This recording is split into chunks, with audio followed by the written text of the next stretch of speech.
Hello student,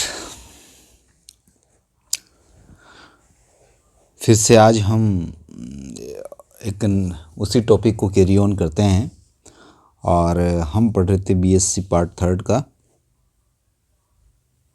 BSc part third के जो paper second था, पेपर सेकंड उसकी यूनिट 4 का एक टॉपिक पढ़ रहे थे, बिहेवियर। क्या पढ़ रहे थे? बिहेवियर पढ़ रहे थे। और बिहेवियर के हम जो पार्ट जो हैं 2 पढ़ चुके हैं। आज हम इसका थर्ड पार्ट पढ़ेंगे। बिहेवियर का थर्ड पार्ट पढ़ने वाले हैं यूनिट 4 का। और आज का जो हमारा टॉपिक रहेगा वो रहेगा हिस्ट्री ऑफ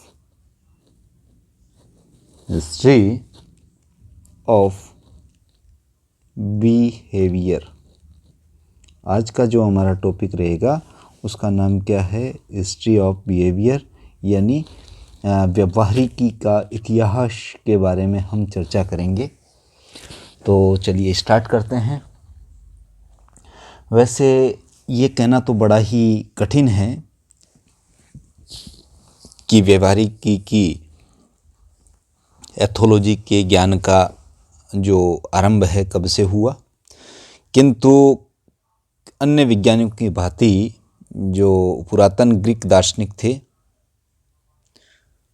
प्राणी व्यवहार के बारे में औपचारिक समझ जो है ग्रीक दार्शनिकों से मानी जाती है। और उनमें जो सबसे पहला नाम आता है वो 500 बीसी बिफोर क्रिस्ट, ईसा पूर्व, जिस वैज्ञानिक का नाम आता है उनका नाम था एल्कमियन। तो सबसे पहला जो प्रमाण है वो एल्कमियन नाम के साइंटिस्ट, जो कि पुरातन ग्रीक दार्शनिक थे, एंसेंट ग्रीक फिलोसोफर, लेकिन लिखित प्रमाण के रूप में 340 बीसी यानी 340 ईसा पूर्व एक फेमस नाम जो आपने पहले भी सुन रखा है, एरिस्टोटल का लिया जाता है। एरिस्टोटल जो कि ग्रीक दार्शनिक थे। इन्होंने एक बुक लिखी थी जिसका नाम था हिस्टोरिया एनिमेलियम। इनकी बुक का नाम क्या था? ये एक बुक थी इनकी, written by Aristotle. The book name is Historia Animalium. तो उसके अंतर्गत सबसे पहले प्राणी व्यवहार के बारे में हमें दर्शन होते हैं। इस हिस्टोरी एनिमेलिया में एनिमल बिहेवियर के बारे में हमें पता चलता है। एनिमल जो बिहेवियर है उसके बारे में पहला लिखित प्रमाण हमें स्पष्ट रूप से वक्तव्य रूप में देखने को मिलता है। और उन्होंने ये बताने का प्रयास किया था कि वे कौन से कारण हैं जिसके कारण कोई भी प्राणी विशेष प्रकार का व्यवहार करता है। और इन्होंने जो ये एनिमल बिहेवियर है उसके अंतर्गत जो बिहेवियर का जो सबसे लॉजिकल पार्ट बताया, वो बताया कि बिहेवियर जो है हर एनिमल के अंदर इंसाइट होती है। इंसाइट का मतलब होता है अंतर्दृष्टि होती है, और वो अंतर्दृष्टि ही उसे इस काबिल बनाती है कि वो व्यवहार कर सके। अंतर्दृष्टि शब्द का इस्तेमाल उन्होंने किया। और ये जो इंसाइट लर्निंग है, इंसाइट जो बिहेवियर है, उसी की वजह से वो लव है, अफेक्शन है अपने फैमिली के प्रति, तो उसको वो दिखाता है। और प्राणी व्यवहार के संबंध में ये जो प्राथमिक विचार अरस्तु के द्वारा दिए गए थे उसके लगभग 400 से लेकर 1200 साल तक फिर एक डार्क एज आया और उसमें पूरी तरह से व्यवहार पर कोई प्रतिक्रिया नहीं आई। तो प्राणी व्यवहार के बारे में 2 साइंटिस्ट के नाम के बाद में जो अरस्तु के बाद में लगभग 400 से 1200 वर्ष गुजर गए, जिसे कि विज्ञान का अंधकार युग हम कह सकते हैं व्यवहार के संबंध में। उसके बाद में फिर से एक वैज्ञानिक दृष्टिकोण अपनाया गिलबर्ट वाइट ने।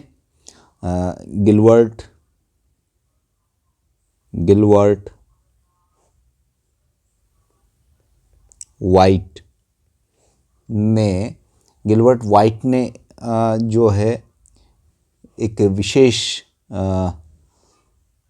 वैज्ञानिक दृष्टिकोण व्यवहार के प्रति अपनाया और इन्होंने अपना प्रयास किया। इनके साथ में एक और साइंटिस्ट थे जिनका नाम था चार्ल्स लेवेरॉय। ये ज़्यादा प्रकाश नहीं डाल पाए, तो इनको फॉलोअप करते हुए फिर 19वीं शताब्दी का आरंभ हुआ और उसमें एक साइंटिस्ट आए चार्ल्स डार्विन। और जो चार्ल्स डार्विन है जिन्हें कि आप जानते हैं फादर ऑफ इवोल्यूशन, उद्विकास के जनक, तो चार्ल्स डार्विन साहब जिनका कि पीरियड था वो 1809 टू 1882 तक रहा। उन्होंने बहुत सारी वैज्ञानिक अवधारणाएं दी और इसी कारण से चार्ल्स डार्विन को व्यवहारवाद के संबंध में प्राणी व्यवहारिकी के वैज्ञानिक अध्ययन का जो साइंटिफिक स्टडी फादर ऑफ, इन्हें हम एक स्पेशल टैग देते हैं, father of scientific study of animal behaviour.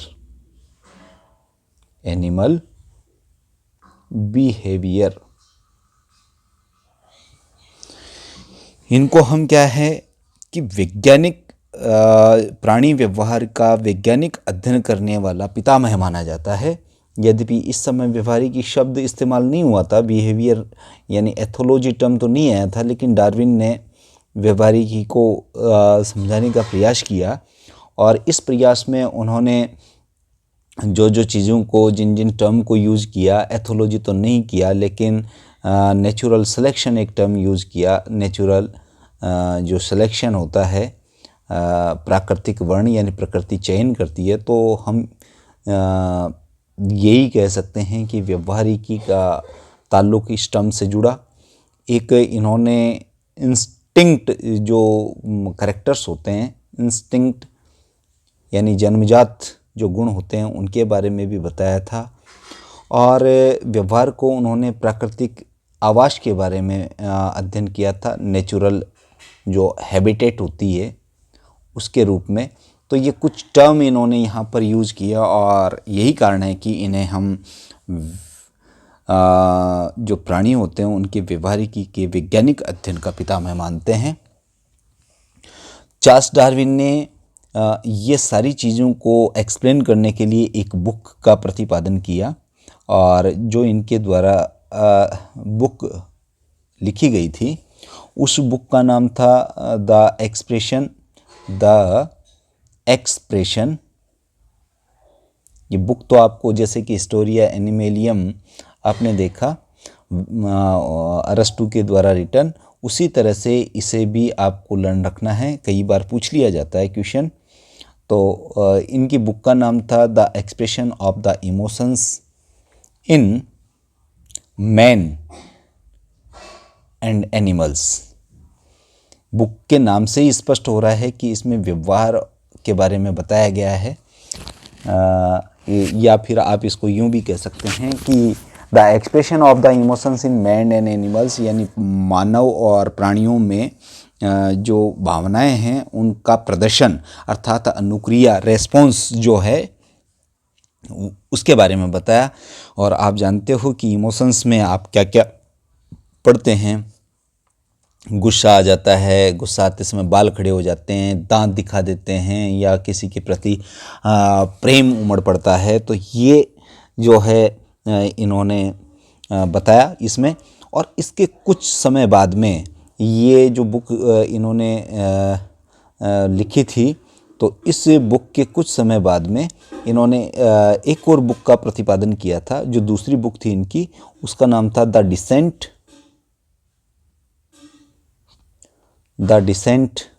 of man and selection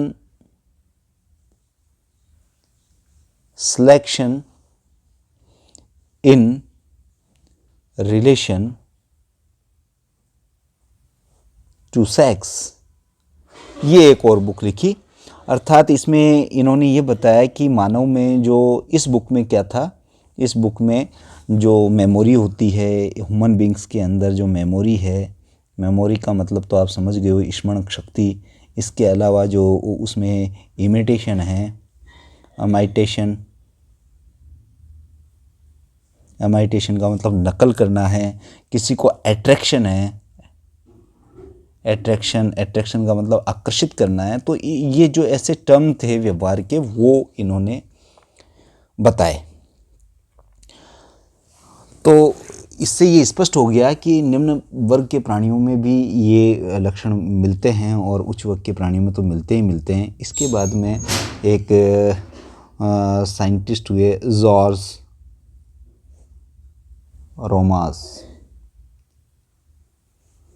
Romans. इन्होंने एक डार्विन के कार्य को आगे बढ़ाया और 1882 में इन्होंने एक बुक लिखी थी जिसका नाम था एनिमल, जिसका नाम क्या था, एनिमल इंटेलिजेंस। क्या नाम था, एनिमल इंटेलिजेंस। तो इस बुक का नाम था एनिमल इंटेलिजेंस और ये पहली बुक थी जिसमें प्राणी व्यवहार का क्रमबद्ध जो है वर्णन किया गया था। तो ये बहुत ही इम्पोर्टेंट बुक थी और इस इम्पोर्टेंट बुक का नाम क्या था, एनिमल इंटेलिजेंस।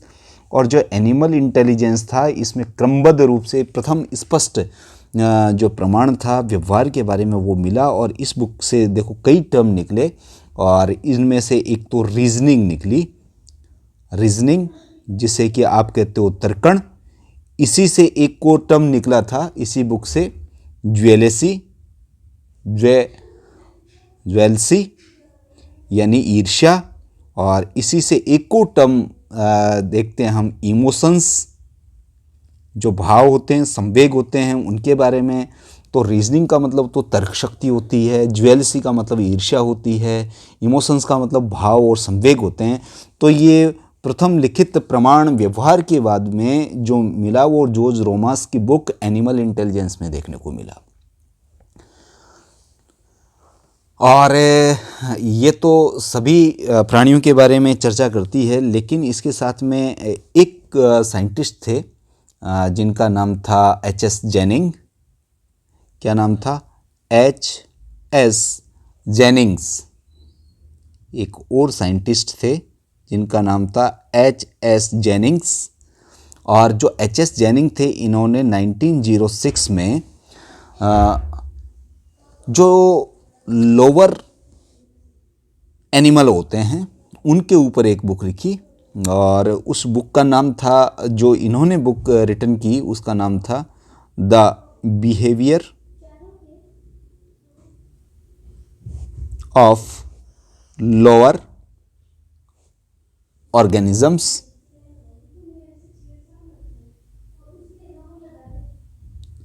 ये एक बुक थी। अब लोअर ऑर्गेनिज्म का मतलब यहाँ समझ गए होंगे कि इन्होंने प्रोटोजोआ को पानी की बूंद में रख करके सूक्ष्मदर्शी से अध्ययन किया था। तो इनकी जो स्टडी थी वो थी अमीबा पे। और अमीबा आप जानते हो यूनिसेलुलर ऑर्गेनिज्म है, और इसको स्लाइड पे लेकर के माइक्रोस्कोप में स्टडी की और उसके द्वारा होने वाले जितने भी अनुक्रियाएं थी उनका अध्ययन किया। तो इससे हमें पता चल गया कि भाई वास्तव में ये जो लोअर एनिमल्स हैं उनमें बिहेवियर किस तरह से होता है। तो इन्होंने 1906 में ये जो बुक लिखी, इससे हमें कुछ और व्यवहार को समझने में मदद मिली। उसके बाद में स्वयं डार्विन ने एक बुक लिखी थी जिसको हम बताना भूल गए, जिसका नाम था ओरिजिन ऑफ स्पीसीज, जो कि डिसेंट ऑफ मैन के साथ साथ में expression of emotions in man and animals के साथ में जो ये बुक थी। और मेंटल इवोल्यूशन इन एनिमल्स के नाम से जॉन रोमेस ने जो बुक लिखी थी उसमें भी हमें एथोलॉजी को समझने में मदद मिलती है। शब्द एथोलॉजी का प्रयोग डार्विन के लगभग 200 साल पहले हुआ था, लेकिन ये उपयोग केवल रंगमंच के अभिनेता जो होते हैं, स्टेज एक्टर्स होते हैं, उनकी आचरण की क्रियाओं तक होता था। तो जो टर्म है एथोलॉजी जो टर्म है वो बिफोर डार्विन, यानी जो स्टेज आर्टिस्ट होते हैं, स्टेज एक्टर्स जो होते हैं, उनके लिए इसको यूज किया गया था। और जो एथोज है इसको हम अलग अलग ग्रीक वर्ड है तो इसका मीन्स ऑफ वर्ड निकाल सकते हैं। ये 2 वर्ड से मिलकर बना हुआ है। एक तो हो गया आपका एथोज और दूसरा इसमें टर्म निकला लोगोस। एथोस का मतलब होता है हैबिटेट, या जिसको हम हिंदी में बोलें तो स्वभाव, और इसका मतलब स्टडी यानी अध्ययन। तो स्वभाव का अध्ययन, ये स्वभाव का अध्ययन से तात्पर्य ये है कि कोई भी प्राणी है उसकी वातावरण के प्रतिक्रियाओं के फलस्वरूप के स्वभाव में होने वाले जो परिवर्तन हैं उसका जो अध्ययन है वही क्या कहलाता है, व्यवहार कहलाता है। इसका अध्ययन विज्ञान की जिस शाखा में करते हैं वो कहलाता है आपका एथोलॉजी। उसके बाद में एक बहुत ही नामचीन साइंटिस्ट आते हैं जिन्होंने अपना सारा जीवन बिहेवियर पे लगा दिया, और जिसके ऊपर इन्होंने लगाया उनका जो स्टडी करने का तरीका था, उन साइंटिस्ट का नाम ऑस्कर हेनरोथ था। और ऑस्कर हेनरोथ ने जो है 1871 में इनका जन्म हुआ था और 1945 तक इन्होंने अपना जीवन जिया। तो इन्होंने बहुत ही शानदार काम किया, और ये शानदार इन्होंने किया वाटरफॉल पे, और जो जलीय मुर्गी होते हैं उनके ऊपर इन्होंने स्टडी की थी। और इसी कार्य को अपने मत जो है, यानी इनकी जो स्टडी थी और इसके जो रिजल्ट थे, इन्होंने जिस बुक के अंदर पब्लिश किए, जो कि एनिमल बिहेवियर में बहुत ही इम्पोर्टेंट मानी जाती है, और उस बुक का नाम था एथोलॉजी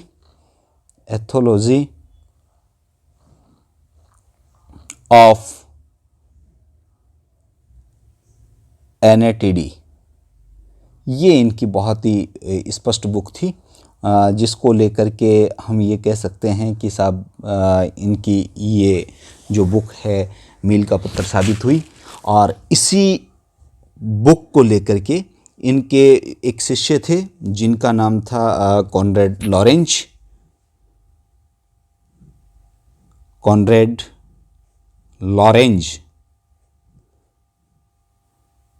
इनके कार्य को आगे बढ़ाया, हेनरोथ के कार्य को कॉनरेड लॉरेंज साहब ने आगे बढ़ाया, समर्पित शिष्य थे। और लॉरेंज के समकालीनी 2 और हम कहें कि कॉनरेड लॉरेंज जो है, इनको पहले हम एक टर्म दे देते हैं, इनको फादर ऑफ मॉडर्न एथोलॉजी माना जाता है। यानी आधुनिक जो प्राणी व्यवहारवाद है उसके पिता माने जाते हैं कॉनरेड लॉरेंज साहब। और इन्हीं के समकालीन 2 साइंटिस्ट और थे जिनको मैं यहाँ नाम लिखूँगा सिर्फ। एक का नाम था निको टिनबर्जन,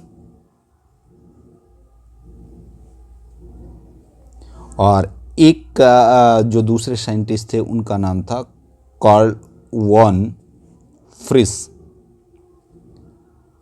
जिन्होंने हनी बी में डांसिंग पे बहुत काम किया था। तो जो व्यवहारवाद है उस व्यवहारवाद में ये जो 3 साइंटिस्ट है, कॉनरेड लॉरेंज, निको टिनबर्जन और कार्ल वॉन फ्रिस, इन तीनों के जो एक्सपेरिमेंट हैं व्यवहार के ऊपर, और इन तीनों ने जो प्रयास किए उसको हम ज़रूर आने वाले वीडियोज़ में डिटेल में पढ़ेंगे। क्योंकि ये लॉरेंज जो साहब थे, जिनको हम फादर ऑफ मॉडर्न एथोलॉजी कहते हैं, तो लॉरेंज साहब ने बहुत ही प्रसिद्ध बुक लिखी थी। जो बुक उन्होंने लिखी वो बहुत सारे एग्ज़ाम में पूछी जाती है।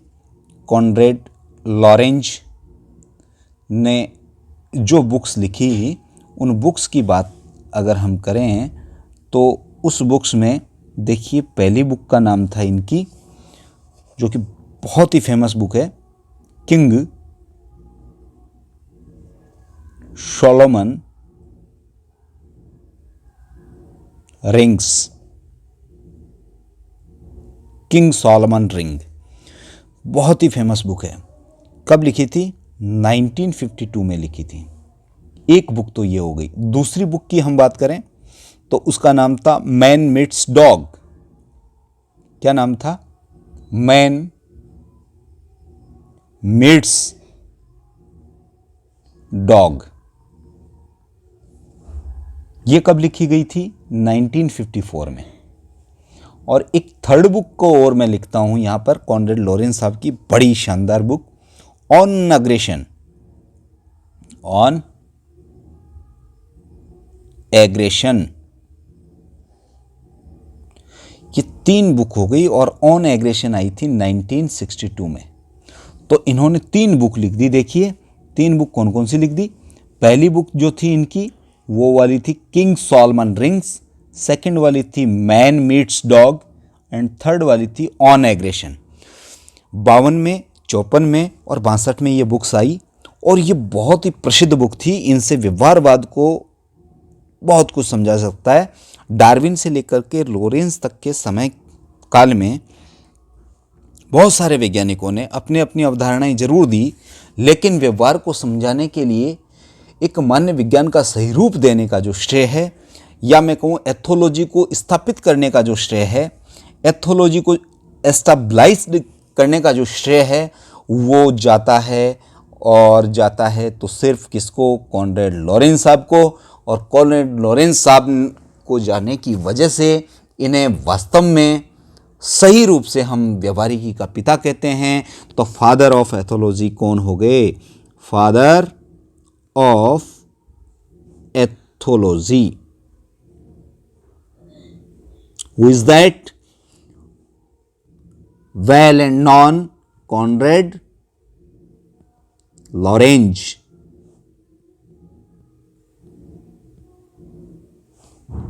फादर ऑफ एथोलॉजी कौन हुए? कॉनरेड लॉरेंज हुए। कार्ल वॉन फ्रिस, और उसके बाद में टिनबर्जन साहब, BF स्किनर, बहुत सारे नाम, लंबी चौड़ी लिस्ट है। तो वो हम जो है स्टडी करेंगे आने वाले वीडियोस में, और उनके फंक्शंस के बारे में, उनके वर्क के बारे में। व्यवहारवाद और मनोविज्ञानवाद, 2 साइंटिस्टों की 2 धाराएं बनी, उनको हम आने वाले वीडियोस में देखेंगे। तब तक आप अपने इस स्टडी को देखिए। और आज का जो हमारा पार्ट ये 3rd वाला था, इसमें कुछ मैंने बुक्स लिखी, हिस्ट्री ऑफ बिहेवियर के बारे में देखे। बहुत सारे बुक्स, और एरिस्टोटल से लेकर के चार्ल्स डार्विन से होते हुए हम ऑस्कर हेनरोथ के शिष्य कॉनरेड लॉरेंज साहब तक, और उनके समकालीन जो निको टिनबर्जन और कार्ल वॉन फ्रिस है, उन तक हम पहुँचे। और कॉनरेड लॉरेंज साहब की जो फेमस बुक थी उसको हमने देखा, King Solomon rings and man meets dog and on aggression. और यही कारण है कि क्यों हमने father of ethology Konrad Lorenz को माना है। तो ये हमने आज की इस वीडियो में स्टडी किया। अब मुझे हम ऐसा देखते हैं कि आने वाले वीडियोज़ में हम फिर से एक नया टॉपिक लेकर के इसी व्यवहारवाद वाली यूनिट को आगे बढ़ाएंगे। और तब तक के लिए आप सबका शुक्रिया। शब्बा खैर, स्वस्थ रहिए, घर में रहिए, कोविड से अवेयरनेस बना के रखिए। इन्हीं शुभकामनाओं के साथ आप सबका धन्यवाद।